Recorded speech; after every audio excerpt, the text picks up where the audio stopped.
The dumpster behind Bella Knott was my sanctuary. It wasn't that their garbage was superior to the offerings behind the Golden Walk or Burger Barn, but because of their clockwork precision.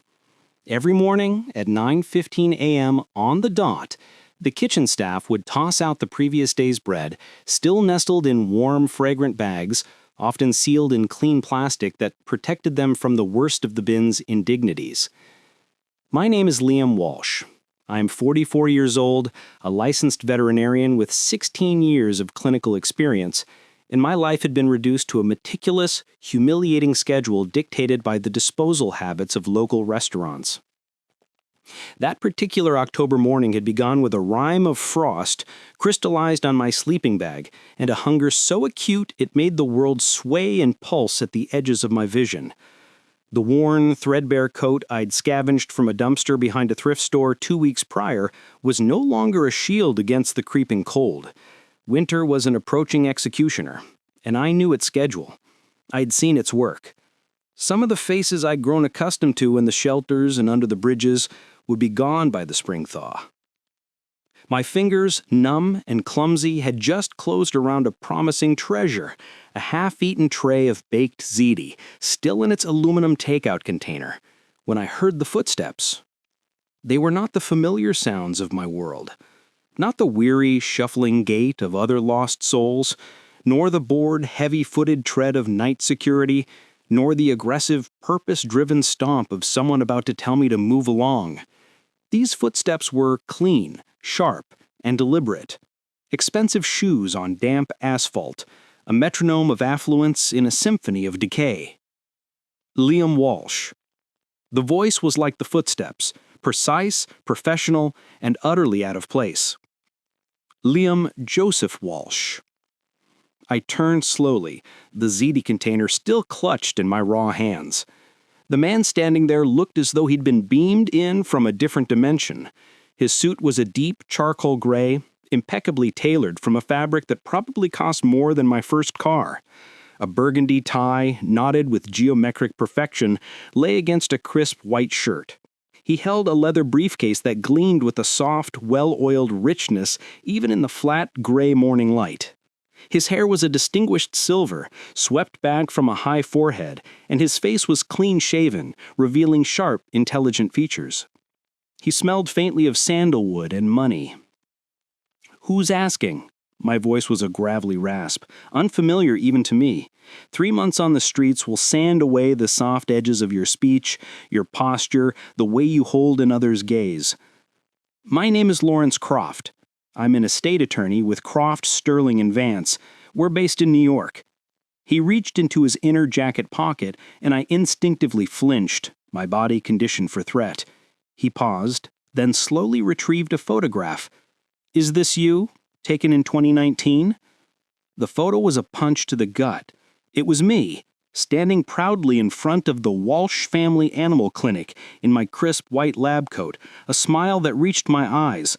A smile from a man who believed he understood his place in the world, a man who had a home, a thriving practice, a wife he adored, and a daughter who was the center of his universe. "How did you get that?" I managed to whisper, my throat tight. "Your great-uncle, Alistair Vance, passed away last month in Manhattan. You have been named the primary beneficiary in his last will and testament." I let out a sound that was half choke, half laugh, harsh and barren of any real humor. "Uncle Alistair? The man who sent me a $5 bill and a birthday card until I was 18, then vanished from my life? I haven't heard from him in over 25 years. Croft's expression remained an impassive mask. Mr. Vance was particular about maintaining familial connections. He preferred to observe from a distance. He was aware of your veterinarian practice in Oakwood. He knew about your divorce from Cassandra. He was aware of your current circumstances." My current circumstances. I looked down at myself, at the stained, threadbare jeans I'd been wearing for weeks, at my worn-out boots held together by faith and duct tape. The stench of the dumpster seemed to cling to me like a shroud. "You found me. You mean he knew?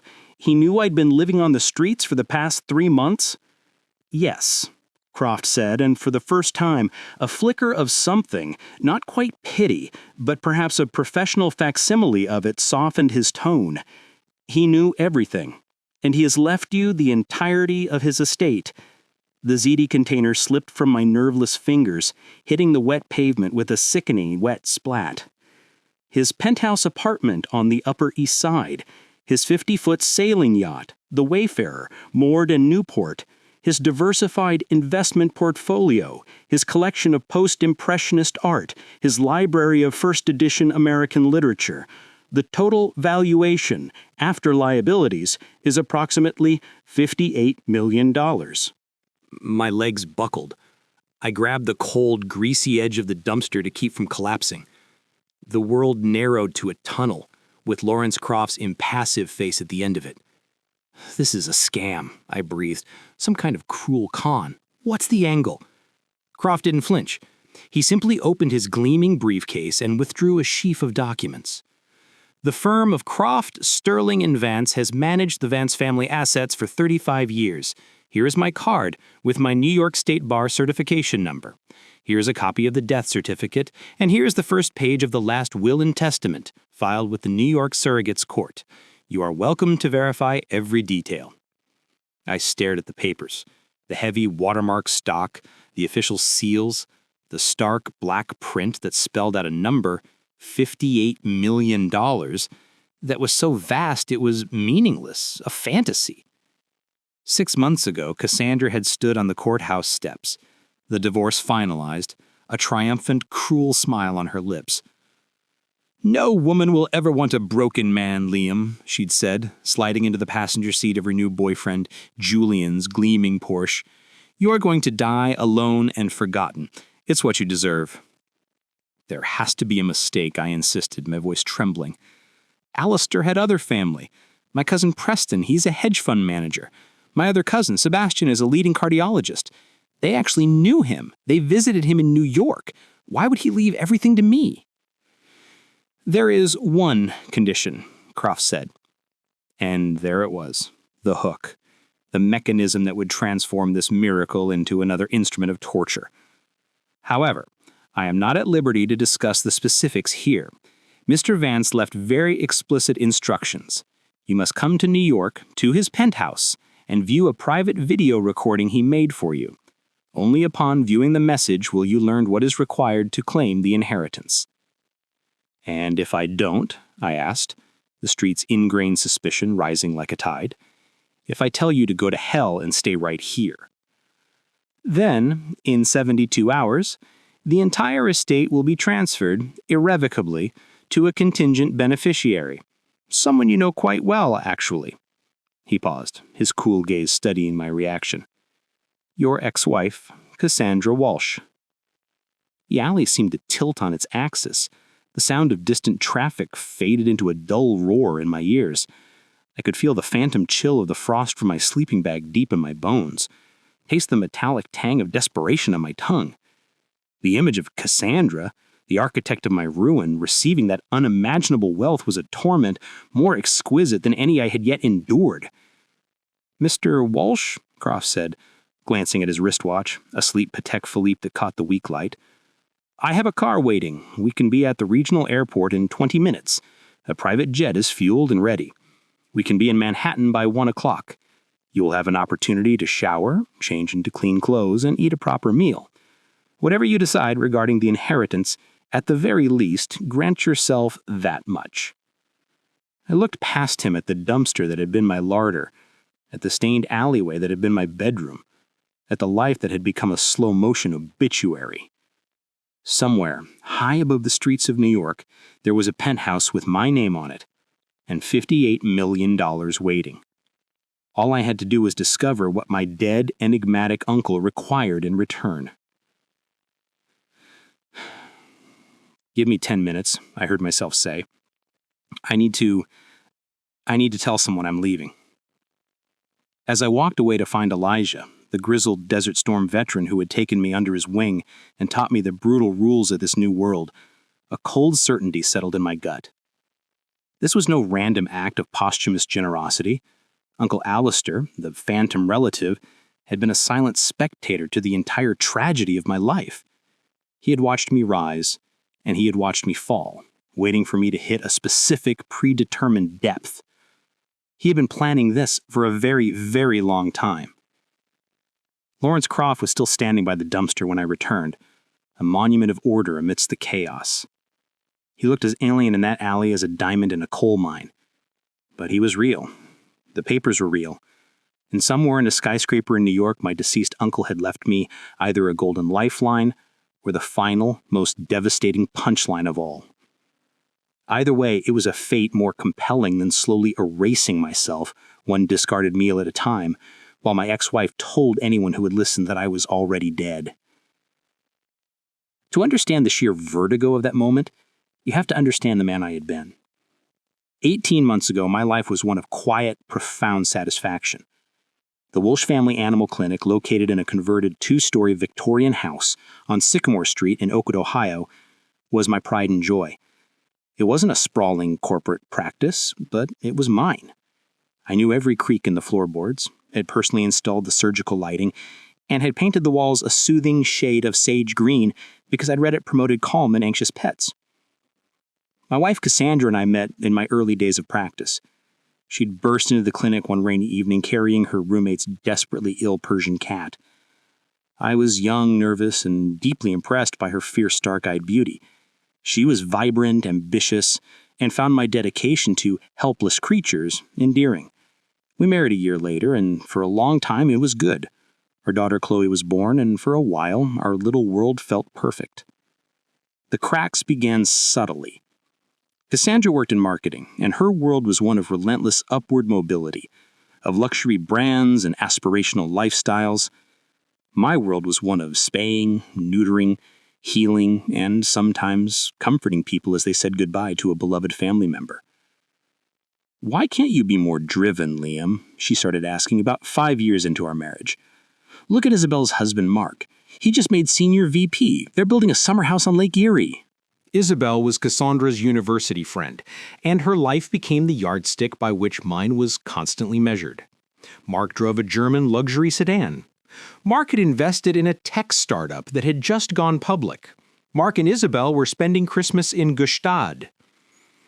I tried to explain that my ambition was different.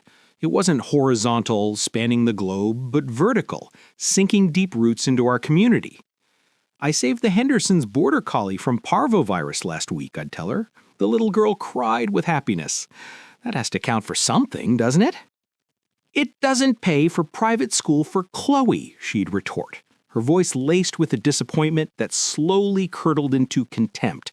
"It doesn't get us into the Oakwood Country Club." The night she asked for a divorce, I came home to find her in our walk-in closet, systematically emptying her shelves into a set of expensive suitcases. "There's no easy way to say this, Liam," she began, not meeting my eyes. "I've been seeing Julian Thorne." She said his name with a defiant pride. "He's a partner at Thorne Capital. He understands what it means to want more out of life." Julian Thorne. I had met him once at a charity auction. He was all polished charm, a man with a firm, lingering handshake and a watch that cost more than my surgical microscope. He was the kind of man who called everyone sport and whose smile never quite reached his eyes.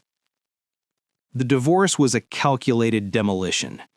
Cassandra's lawyer painted a picture of a woman who had stifled her own potential to support her husband's modest, unprofitable ambitions. The fact that she had cycled through 4 different jobs in 8 years, quitting each time due to creative differences or a toxic environment, was conveniently omitted. The judge, swayed by a narrative of sacrificed opportunity, awarded her our house, half the appraised value of my clinic, and a staggering monthly alimony that strangled what remained of my financial viability. My mother, Eleanor, a widow, living on a fixed income in a small apartment, offered me her entire life savings, $12,000. "Your father would have wanted me to help you, Liam," she had said, her hands trembling as she pushed the check across her kitchen table. The smell of her signature beef stew, usually a comfort, made me feel nauseous with guilt. "I can't take this, Mom," I protested, my voice thick with shame. "Nonsense," she insisted, her eyes fierce. "Family is all we have. You take it. You'll pay me back when you're back on your feet." I took the check, a lead weight in my pocket, knowing the chances of ever repaying her were vanishingly small. My younger brother, Thomas, who managed a successful chain of fitness centers in Cincinnati, was my next desperate call. "Tom, I just need a bridge loan," I pleaded, the phone slick in my hand, "just to keep the clinic running until I can reorganize." There was a long, uncomfortable silence on the other end. "Look, Liam, I've got the mortgage, the kids' tuition. Cassandra said you were being stubborn about selling the practice. Maybe this is a sign you should cut your losses. She always said you lacked the killer instinct." Even my own brother had absorbed her narrative. I was the one who lacked, who failed, who wasn't enough. The clinic bled out slowly, then all at once. First, I had to let go of Sarah, my veterinary technician, who had been with me for 10 years and knew the patients almost as well as I did. Then David, the receptionist who could calm the most frantic pet owner with his gentle patient demeanor. Finally, it was just me, the veterinarian, the receptionist, the janitor, the bill collector. I worked 18-hour days, sleeping on a cot in the back office, surviving on coffee and desperation. The last patient I treated was a scrawny, terrified stray, a terrier mix someone had found limping in an alley. He'd been hit by a car, his hip shattered. I performed the surgery through the night, knowing I wouldn't be paid, knowing it was the last act of my professional life. As I placed the final suture, I wept for the dog, for my lost career, for the man I used to be. The bank foreclosed the following week. My daughter, Chloe, then 17, sent me a text that carved out what was left of my heart.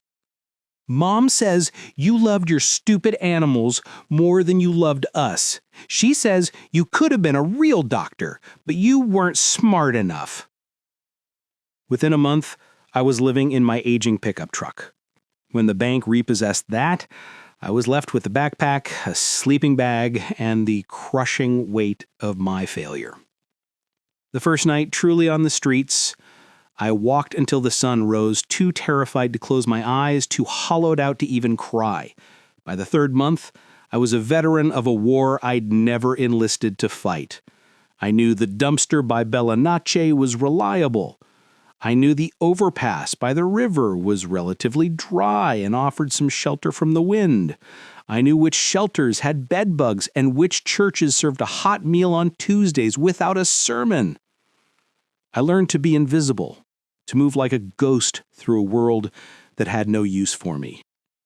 The last time I saw Cassandra, she was emerging from a high-end boutique, her arms laden with shopping bags, Julian Thorne at her side. She spotted me before I could melt into the crowd, her face contorted in pure, unadulterated disgust. "My God, Liam," she said, loud enough for other shoppers to turn and stare. "You smell like a landfill. This is what you've chosen to become? Thank God Chloe doesn't have to see this." Julian placed a possessive hand on her back, guiding her toward his waiting Porsche, but she shook him off, taking a step toward me. "You're pathetic," she spat, her voice dripping with venom. "You're going to die alone in some ditch, and it'll be weeks before anyone even notices you're gone." That was 2 months ago. Her words became a mantra I heard every morning when I woke up on cold concrete. She was probably right. Men like me didn't stage comebacks. We just faded away, becoming statistics, cautionary tales. So, standing in that alley with Lawrence Croft holding documents that claimed I was worth $58 million, I was a man torn in two. The veterinarian with the gentle hands and the hopeful heart was a distant memory. The hollowed-out scavenger was my present reality. But Uncle Alistair, the silent watcher, had been observing the entire collapse, waiting for me to reach the absolute bottom, preparing a test I could not yet comprehend. The ride to the airport in the black Lincoln town car was a sensory overload. The heated leather seats felt like a decadent sin against my perpetually cold skin. The silence was profound, broken only by the soft hum of the engine and the whisper of the climate control. Lawrence Croft spent the journey on the phone, speaking in a low, professional murmur about asset transfers and surrogates court. At the private terminal, a world away from the bustling main airport, everything was efficiency and hushed luxury. Croft led me to a lounge that looked more like a high-end library. "The shower facilities are through there," he said, gesturing to a discreet door. "I took the liberty of having some clothing delivered. We estimated your size from your last driver's license renewal." The shower was a religious experience. The hot water was a torrential, endless rain, scalding away months of grime and shame. I watched the water at my feet run brown, then gray, then finally clear. The soap lathered richly, smelling of bergamot and oak moss. I stood under the stream until my skin was pink and raw. My hands, once skilled with a scalpel, now looked like a laborer's, but they were clean. The calluses remained, but the dirt etched deep beneath the nails was gone. The clothes laid out for me were simple, but exquisitely made. Dark charcoal trousers, a soft navy blue cashmere sweater, fresh underwear and socks. Dressing in clean, well-fitting fabric was an almost forgotten pleasure. When I looked in the mirror, a stranger stared back, a gaunt, weathered version of the man in the photograph, but with a newly kindled, wary light in his eyes. On the private jet, a sleek Cessna Citation, Croft offered me a selection of sandwiches and a cup of coffee so rich and complex it tasted like another food group entirely. I ate slowly, my shrunken stomach protesting the sudden richness. "Tell me about my uncle," I said, as the jet climbed above the blanket of clouds, leaving Ohio and my old life behind. Croft set down his coffee cup, steepling his fingers. Alistair Wares was one of the most brilliant and, consequently, one of the most solitary men I have ever known. He made his initial fortune in the rarefied world of rare manuscript authentication. He had almost a preternatural sense for forgeries, but his true genius lay in understanding human motivation. He could look at a man trying to sell a lost Hemingway and know his entire life story, his deaths, his desperation, his vanity. Yet he applied that same penetrating gaze to his own family from a distance. And he chose to leave everything to a nephew he hadn't seen since he was a child? A nephew who was digging through garbage? He maintained detailed files on every member of your family, your cousin Preston's trading records, every SEC filing, your cousin Sebastian's surgical outcomes, every patient complaint, and you. He received monthly reports, the growth of your practice, the dissolution of your marriage, your financial collapse. He was aware of your situation in real time. He watched me become homeless, I stated flatly. He knew, and he did nothing? He was in the final stages of pancreatic cancer by the time you lost your permanent address. He had perhaps 6 weeks to live. But yes, he watched. He was fond of saying that adversity does not build character, it reveals it. The jet began its descent into Teterboro Airport. Through the window, the skyline of New York City emerged from the haze, a jagged forest of steel and glass, a monument to ambition and wealth, everything I had supposedly failed to achieve. "Mr. Croft," I said, as the wheels touched down with a gentle bump, "what kind of man sets a condition on saving his own flesh and blood from ruin?" Croft looked at me, and for a fleeting second, the professional mask slipped, revealing something harder and more complex beneath. "The kind of man who believes that salvation, to be truly effective, must be earned. Alistair was convinced that unearned wealth was a poison. He saw it destroy more people than poverty ever did." The car that collected us from Teterboro was silent, an electric-powered luxury sedan. It slid through the chaotic New York traffic like a shark through murky water. We entered the Upper East Side, a neighborhood of silent, moneyed elegance. The building was a pre-war limestone fortress, its awning manned by a doorman in a uniform more impressive than any I had ever owned. The private elevator opened directly into the penthouse foyer. The impact was visceral. It was not just a home, it was a statement. Floor-to-ceiling windows presented a breathtaking cinematic view of Central Park, a vast autumnal tapestry of gold and crimson. The air was still and cool, smelling of lemon polish and old money. The furnishings were sparse, but monumental. A single Eames chair, a vast raw-edged marble coffee table, walls adorned with paintings that I instinctively knew were originals. I recognized a Hopper, a small O'Keeffe. "The library," he said, noticing my gaze. "Mr. Wance's true passion." I followed him into a room that took my breath away. It was 2 stories high, with a wrought iron gallery running around the second level. Thousands of books filled the shelves, their leather spines creating a mosaic of deep reds, browns, and greens. Glass-fronted cases displayed what I assumed were the crown jewels, a Gatsby that might be a first edition, a Moby Dick, Leaves of Grass. "This is incredible," I whispered. He believed books were the only truly reliable companions, he used to say. He led me to a smaller, more intimate room off the main library, Alistair's study. It was dominated by a massive partner-style desk of dark mahogany. On the wall opposite was a large flat-screen monitor that looked anachronistic amidst the antiques. "The video message is ready," Kraft said, handing me a simple remote. "It will play once. Mr. Vance was very specific about that. I will be in the library when you are finished." He left, closing the door softly behind him. The silence in the room was absolute, thick with anticipation. I sank into the worn, butter-soft leather of the desk chair and pressed the button on the remote.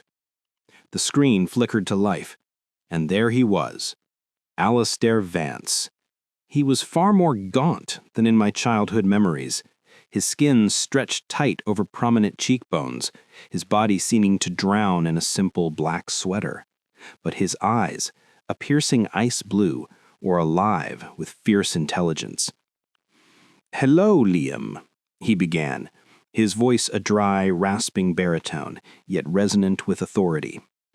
"If you are viewing this, then Lawrence has successfully extracted you from your current accommodations, probably from behind a restaurant, surviving on the discards of others. I know this because I have had you watched, just as I watched all the others." I leaned forward slightly, and the intensity of his gaze through the screen was unnerving. "But you, Liam, you were the one I was waiting for.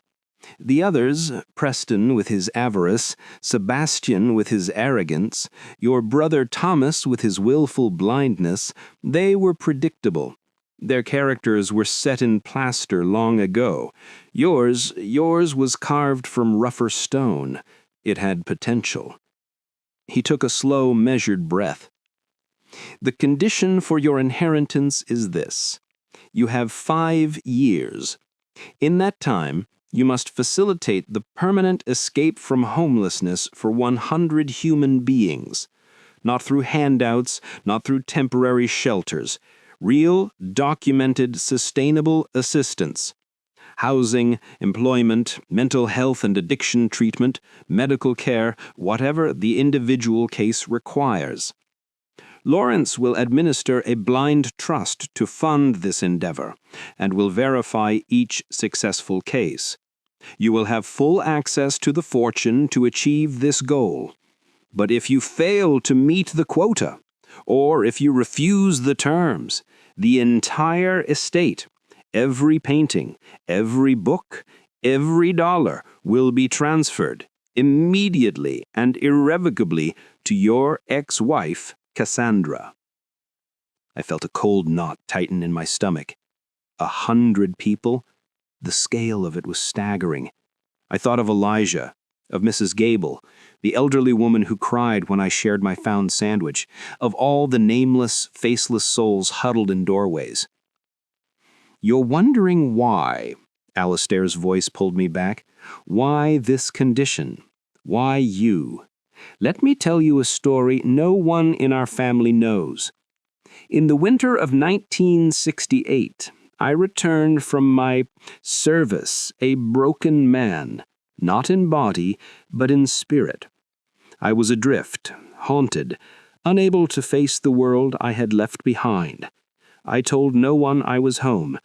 For 18 months I lived on the streets of this very city, too proud to ask for help, too damaged to remember how to be part of civilization. He paused, his eyes losing focus, looking into a past I could only imagine. I was found one freezing morning behind a second-hand bookstore in the village. I was delirious, half dead from pneumonia and exposure. The man who owned the shop, a fellow named Walter, didn't just call an ambulance, he took me in, gave me a cot in the back room, food, menial work. He didn't preach, didn't pry, he simply offered a hand up. He saved my life, Liam. But more than that, he gave me back my humanity. He asked for nothing in return.